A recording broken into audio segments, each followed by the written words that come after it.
Hi friends, welcome to our channel Puchchi creations. Big Boss season 9 11th week and family week జరుగుతుంది ఇప్పుడు. నిన్న లైవ్లో ఏం జరిగిందంటే తనూజ కళ్యాణ్ ఇంతకుముందు వీళ్ళిద్దరూ ఎక్కువ మాట్లాడుకునే వాళ్ళు కాదు. ఎక్కువ ఎక్కువ కళ్యాణే తనూజాని వెనక ఎక్కడ కూర్చుంటే అక్కడ కూర్చోవడం అలా ఉండేది.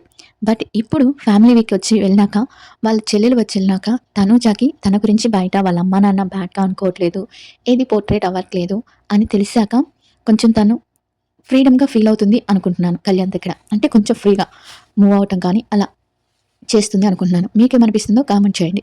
ఇక విషయంకొస్తే అసలు ఎవరిని ఎప్పుడు ఎక్కడ ఎలా కలుపుతాడో మనకే అర్థం కాదు కదా!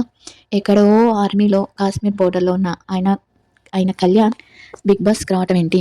తనూజ మనం మొద్దమందారంలో తప్పించి అంతా తెలుగులో పాపులర్ అయినా కూడా తన గురించి ఎక్కువగా తెలియకుండా బిగ్ బాస్‌కొచ్చినాక తన గురించి మనకు తెలియటం ఏంటి?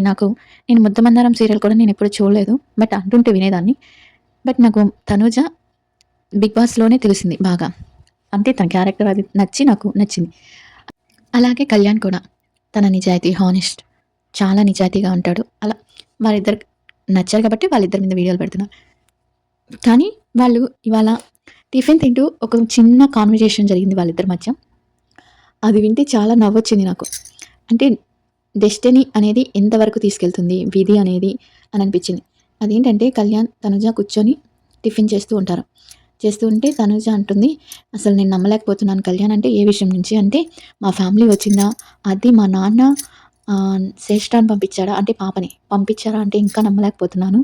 నిజంగా హ్యాపీ ఫీల్ అవుతున్నాను. అంటే కొన్ని నమ్మలేని విషయాలు జరుగుతాయి. ఇలానే చాలా జరుగుతాయి. నేను కూడా ఈ బిగ్ బాస్‌లోనే చూస్తున్నాను." అంటే, "నీకేం జరిగింది?" అని అంటాడు. "ఏం జరగటం ఏంటి? అసలు నిన్ను చూస్తేనే నాకు కోపం ఉండేది." అంటే, "అవునా? నన్ను చూస్తే కోపమా? ఎందుకు?" అని అడుగుతది. ఎందుకంటే, "ఏం లేదు. నువ్వు స్టేజ్ మీద ఉన్నప్పుడే నీ మీద కోపం పెట్టుకున్నాను." అంటే, నేనేమి అంత చెడ్డదాన్ని కాదు కదా!" అంటే, "అప్పుడు నాకు తెలీదు కదా! నువ్వు నాగార్జున గారు అక్కడున్న వాళ్ళందరిలో మీకు ఎవరు పోటీ అనిపిస్తున్నారంటే, నాకెవ్వరు పోటీ రారు అని అన్నావు కదా! పొగరుగా. అక్కడ నుంచే నాకు కోపం వచ్చింది నీ మీద. ఈమెతో మాట్లాడకూడదు అని అనుకున్నాను." అని అంటే, "అవునా? అప్పటినుంచి కోపం ఉన్నప్పుడు ఇప్పుడు ఎలా?" అంటే, "అప్పుడు నాకు నువ్వు తెలీదు కదా! తెలియనప్పుడు ఎవరు ఏంటి అనేది మనకు తెలియనప్పుడు ఏమో లక్ష అనుకుంటాము" అని అంటాడు. "అవునా? సరే."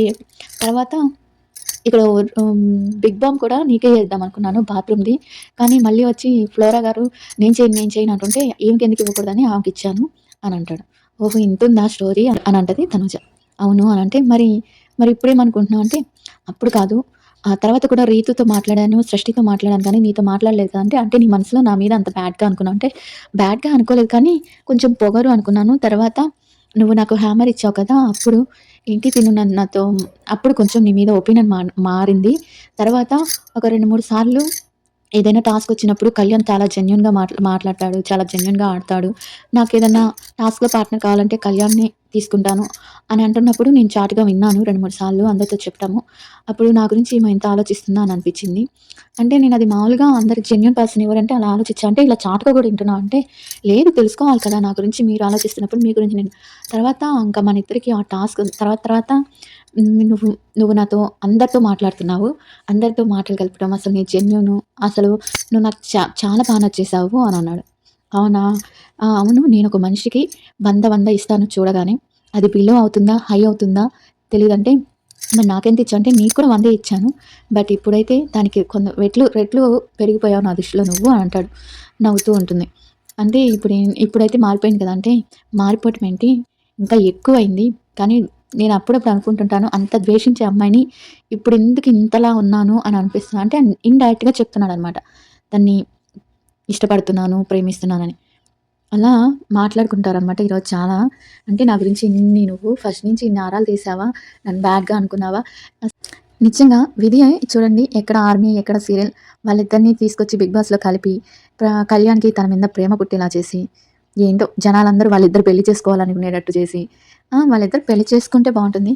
కానీ అది జరుగుతదో లేదో తెలియట్లేదు. రియాలిటీలో చూస్తే జరగదు. హ్మ్. మనం రియాలిటీకి భిన్నంగా ఆలోచిస్తే జరిగితే బావుండు అనిపిస్తది. వాళ్ళిద్దరి పెయిర్ కూడా చూడడానికి ఎంత ముచ్చటగా ఉంటదో. ఆ ఏజ్ అనేది లేకుండా ఉంటే చాలా బావుండేది కదా! అది కాక ఇంకా చాలామంది ఏంటంటే కళ్యాణ్ మోసపోతున్నాడు. తనుజ తన వెంట తిప్పుకుంటుంది. ఏ రోజైనా మీరు చూసారా తనుజ తనని వెంట తిప్పుకోవటం?